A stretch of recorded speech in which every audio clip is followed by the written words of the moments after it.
Assalamualaikum warahmatullahi wabarakatuh. Waalaikumsalam warahmatullahi wabarakatuh. Waalaikumsalam warahmatullahi wabarakatuh. Waalaikumsalam. Alhamdulillahirabbil alamin. Assalatu wassalamu ala asyrafil anbiya'i wal mursalin wa ala alihi wa sahbihi ajmain, amma ba'd. Yang kami hormati Direktur DSN MUI Institute, Ustadz Azharuddin Latif. Yang kami hormati narasumber pada malam hari ini, Bapak Pristianto dari Kementerian Koperasi dan UKM. Yang kami hormati seluruh peserta yang telah hadir pada malam hari ini. Alhamdulillah, puji syukur kehadirat Allah Subhanahu wa Ta'ala, pada malam hari ini kita masih dalam keadaan sehat walafiat sehingga masih bisa mengikuti kegiatan kajian pada malam hari ini. Salawat dan salam semoga senantiasa tercurahkan kepada Nabi besar Muhammad Sallallahu Alaihi Wasallam. Bapak dan Ibu yang saya hormati, malam hari ini merupakan kegiatan pertama dari kajian tematik terkait dengan implementasi fatwa DSN MUI di Lembaga Keuangan dan Lembaga Bisnis Syariah. Dan tema yang kita angkat pada sesi pertama ini adalah terkait dengan koperasi syariah. Telah hadir pada malam hari ini narasumber yang nanti akan menyampaikan pengantar koperasi syariah, baik itu terkait dengan hakikat koperasi, sejarah, dasar pendirian, konsep dan prinsip dasar koperasi syariah, produk dan jasa koperasi syariah. Namun sebelum kita masuk ke pemaparan materi, marilah kita awali acara pada malam hari ini dengan bacaan basmalah. Bismillahirrahmanirrahim. Dan selanjutnya kami mohon kesediaan dari Direktur DSN MUI Institute untuk menyampaikan pengantarnya terlebih dahulu. Kami persilahkan Ustadz Azharuddin Latif. Assalamualaikum warahmatullahi wabarakatuh. Waalaikumsalam warahmatullahi wabarakatuh. Alhamdulillah pada malam hari ini kita bisa bertemu kembali untuk bersama-sama melakukan kajian terkait fatwa-fatwa DSN.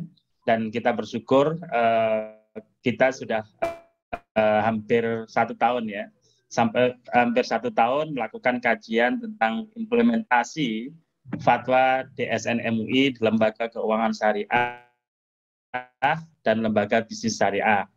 Dan setelah berjalan kurang lebih 1 tahun, kami melakukan evaluasi dan akhirnya kami memutuskan kajian implementasi fatwa tetap, tapi kita lakukan secara tematik dan setiap tema nantinya insya Allah akan diberikan sertifikat bagi yang memenuhi persyaratan. Jadi mudah-mudahan ini juga mencerminkan penguasaan kita terhadap materi. Nah, sehingga harapan kami dari panitia mengharapkan bapak-bapak dan ibu-ibu sekalian untuk ikut aktif dari satu sesi ke sesi berikutnya. Nah, untuk kajian yang tematik yang pertama ini, kita mengambil tema tentang koperasi syariah. Nah, halo, Bu Aini? Masih terdengar, Pak? Halo, silakan. Terdengar. Kok di saya nggak gerak, jadi ragu. Ya, jadi pada kajian pertama ini kita mengambil tema tentang koperasi syariah. Insya Allah kajian tentang koperasi ini nanti akan dibagi menjadi 3 sesi, artinya 3 minggu. Nah, minggu yang pertama ini adalah review, ya, pengantar tentang koperasi syariah, dan alhamdulillah telah hadir di tengah-tengah kita Pak Pristianto, beliau pakar koperasi syariah. Nah, beliaulah yang selama ini bahasa Jawanya itu bau rekso ya, nongkrongin di Kementerian Koperasi, ya ahlinya beliau. Makanya kami datangkan ke sini untuk bersama-sama kita semua mendiskusikan terkait koperasi syariah, bahkan terkait perkembangan regulasi. Nanti silakan ditanyakan kepada beliau. Nah, kemudian kajian koperasi bagian yang kedua, nanti insya Allah kita akan menghadirkan kepala ketua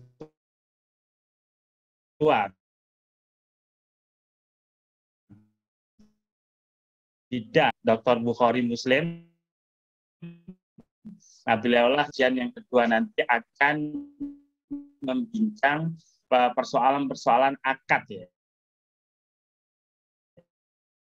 Akad-akad koperasi syariah secara detail. MUI sudah juga sedang menyiapkan fatwa terkait, maka nanti sangat diharapkan juga siapa tahu dari bapak-bapak dan ibu-ibu, para praktisi ya, termasuk para DPS, saya lihat banyak sekali yang hadir, nanti bisa memberikan masukan-masukan untuk penyempurnaan draft fatwa tentang koperasi syariah. Nah, kemudian pada bagian ketiga nanti kita akan menghadirkan langsung praktisi koperasi syariah dari Sidogiri. Nah, terutama membahas tentang bagaimana model-modelnya yang hadir dalam kajian ini banyak juga dari praktisi hukum yang mudah-mudahan nanti bermanfaat setidaknya untuk memotret potensi-potensi terjadinya sengketa di dalam bisnis koperasi ini. Baik, langsung saja pada malam hari ini telah hadir bersama kita Bapak Pristianto SSMM MP dari Kementerian Koperasi dan UKM yang akan menjadi narasumber pada malam hari ini. Monggo Pak Pristianto, saya persilahkan untuk menyampaikan materinya. Izin share screen-nya. Baik, Mas Rifki, tolong Pak Pristianto bisa untuk share screen.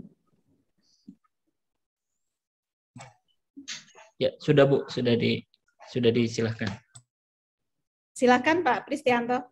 Ya, khususnya dari sisi nanti pengembangan regulasi dan pelaksanaan kegiatan usahanya. Ya. Bapak Ibu, saya memperkenalkan diri bahwa nama saya Pristianto. Ya, saya PNS di Kementerian Koperasi yang kebetulan ya sejak awal memang concern dalam pengembangan kebijakan koperasi syariah ya di awal dalam hal pengembangan koperasi simpan pinjam pembiayaan syariah atau yang dikenal dengan BMT. Nah, dari latar belakang pendidikan saya memang tidak ada kaitannya langsung dengan ekonomi syariah sampai di akhir ya. Namun memang saya dari mahasiswa telah aktif dalam kegiatan-kegiatan keislaman yang akhirnya ketika di pekerjaan di Kementerian Koperasi ini berinisiatif untuk mengembangkan bagaimana koperasi syariah dapat berkembang di Indonesia. Ya langsung saja mungkin karena waktu. Untuk mengawali bagaimana kita membicarakan koperasi, ya seringkali saya saat ini mengulas kembali ya filosofi dasar berkoperasi. Nah, karena ini sangat penting karena kedudukan koperasi sangat berbeda dengan badan usaha lainnya dan juga berbeda dengan badan hukum perseroan PT. Koperasi adalah organisasi ekonomi yang berwatak sosial. Nah, ketika kita melihat bahwa koperasi adalah organisasi ekonomi, memang pada dasarnya koperasi adalah mencari keuntungan, ya, keuntungan. Namun koperasi adalah berwatak sosial karena koperasi didirikan ya oleh orang-orang yang memang membutuhkan mempunyai kepentingan yang sama ya, kepentingan yang sama untuk saling tolong menolong dalam memenuhi kebutuhan hidupnya. Nah, latar belakang ini agak berbeda misalnya dengan perusahaan yang memang didirikan untuk mencari keuntungan semata ya. Tapi tujuan koperasi adalah menolong diri ya para anggotanya ini untuk memperoleh kesejahteraan hidup. Nah, sehingga dalam pengembangan koperasi ya kegiatan usahanya tidak lepas dari aktivitas sosial. Nah, seringkali ya orang bertanya kok koperasi kapan majunya kalau misalnya koperasi didirikan dengan mencari keuntungan yang sekecil-kecilnya dari para anggota. Ya, inilah sebenarnya dasar dari tujuan berkoperasi. Berkoperasi itu bukan untuk mencari keuntungan sebesar-besarnya dari anggota, tapi bagaimana koperasi bisa mensejahterakan anggota, menolong, melakukan intermediasi bagi para anggota memenuhi kebutuhan hidupnya. Nah, yang kedua, filosofi dasarnya adalah koperasi adalah kumpulan orang, bukan kumpulan modal. Nah, prinsip ini yang sangat membedakan koperasi dengan entitas lainnya. Ya, karena ketika seseorang berada dalam lembaga koperasi, ya, entitas keberadaannya itu bukan ditentukan oleh berapa banyak uang yang ia tanamkan di koperasi, karena setiap orang memiliki hak suara yang sama. Jadi ketika nanti dilihat pada prinsip koperasi, ya, bahwa hasil usaha itu dibagi pertama kali berdasarkan jasa transaksi anggota. Jadi semakin banyak bertransaksi di koperasi, maka anggota itu semakin banyak hasil usaha yang diperoleh. Jadi berdasarkan kontribusinya. Nah, kemudian prinsip yang kedua terbatas pada modal. Jadi memang modal juga diperhitungkan, ya. Tapi karena tujuan koperasi itu adalah menolong diri sendiri, ya, menolong para anggota, maka koperasi lebih mengutamakan atau lebih mengaktifasi anggotanya bertransaksi, ya, memenuhi kebutuhannya di dalam organisasi koperasi. Nah, ini yang akhirnya nanti membedakan ketika koperasi dengan entitas lainnya yang kebanyakan dasar dari keuntungan adalah modal. Kemudian koperasi memberikan manfaat, benefit, bukan pendapatan. Jadi ketika orang bergabung dengan koperasi dengan maksud untuk memperoleh profit, ya, pendapatan yang lebih, ya, share labanya, ini akan kecewa ketika koperasi-koperasi ini memang lahir untuk memenuhi kebutuhan membantu kesejahteraan anggota. Karena pada dasarnya, ya, ketika koperasi berdiri, maka hal utama yang paling mendasar dalam pelayanan koperasi adalah melakukan intermediasi kebutuhan. Ya. Ketika ibu-ibu berkoperasi, maka tujuan dasarnya adalah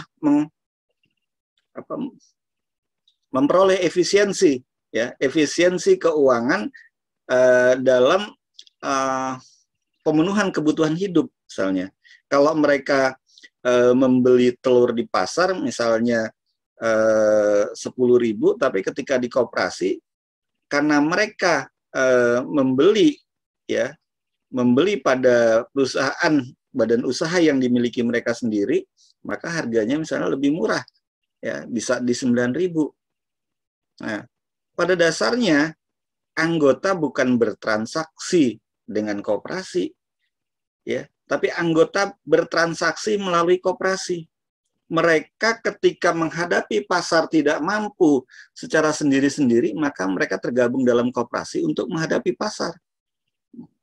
Ketika para pengrajin tahu tempe tidak mampu membeli kedelai dari pasar secara langsung, maka mereka membentuk koperasi. Kemudian melakukan impor, ya, kedelai sendiri. Nah, sehingga kebutuhan bisa dipenuhi oleh koperasi dengan murah dan lebih efisien. Nah, inilah dasar-dasar filosofi bagaimana kita berkoperasi. Nah, ini tadi saya sampaikan prinsip, ya, koperasi yang kedua dan ketiga, di mana pembagian SAU sebanding dengan besarnya jasa usaha anggota. Jasa usaha itu bagaimana dia berkontribusi terhadap kegiatan usaha, ya, berkontribusi terhadap pendapatan, ya, yang dibentuk oleh koperasi. Kemudian pemberian balas jasa yang terbatas terhadap modal. Jadi ada batasan di mana misalnya nisbahnya 60-70, 60-40 misalnya, 60 atas transaksi dan 40 atas modal untuk SAU yang dibagi gitu ya. Nah, prinsip-prinsip lain dari koperasi adalah keanggotaan yang sukarela dan terbuka. Ya, sukarela ini ketika masuk dia karena kesukaan, kesamaan tujuan, ya, kemudian dia rela untuk tunduk pada kesepakatan bersama, ya, yang dibentuk oleh koperasi. Dan koperasi ini terbuka, universal, di mana keanggotaan dihimpun ya berdasarkan persyaratan yang memang dibentuk oleh anggaran dasar.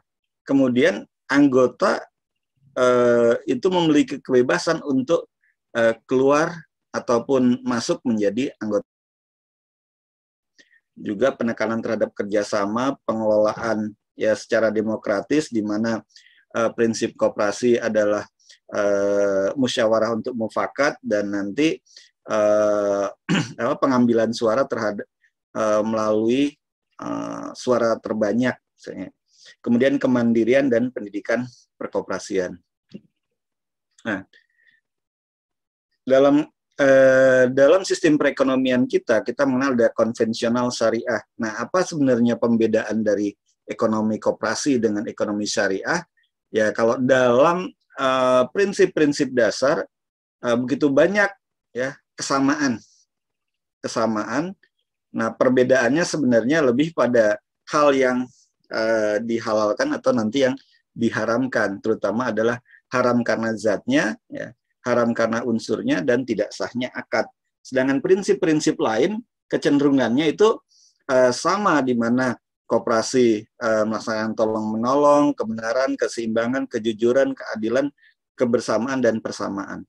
Namun ketika ini dalam praktek, ya, praktek ketika perusahaan-perusahaan ini kecenderungnya menganut ekonomi kapitalis, maka pelaksanaan nilai-nilai yang baik tadi agak sedikit berbeda.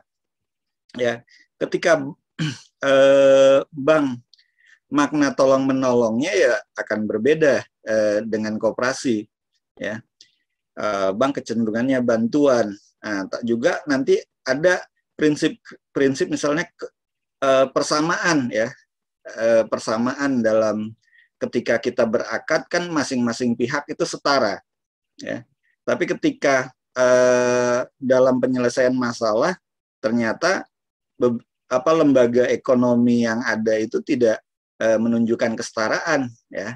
Nah, di koperasi karena anggota adalah pemilik dan pengguna jasa, penerapan prinsip-prinsip ini ya lebih leluasa karena diputuskan oleh rapat anggota, ya, diputuskan oleh rapat anggota, dan kecenderungan untuk pelaksanaannya, kontrol, ya, ini oleh anggota melalui pengelola, ya, pengurus, pengawas atau dewan pengawas syariah yang diangkat oleh rapat anggota.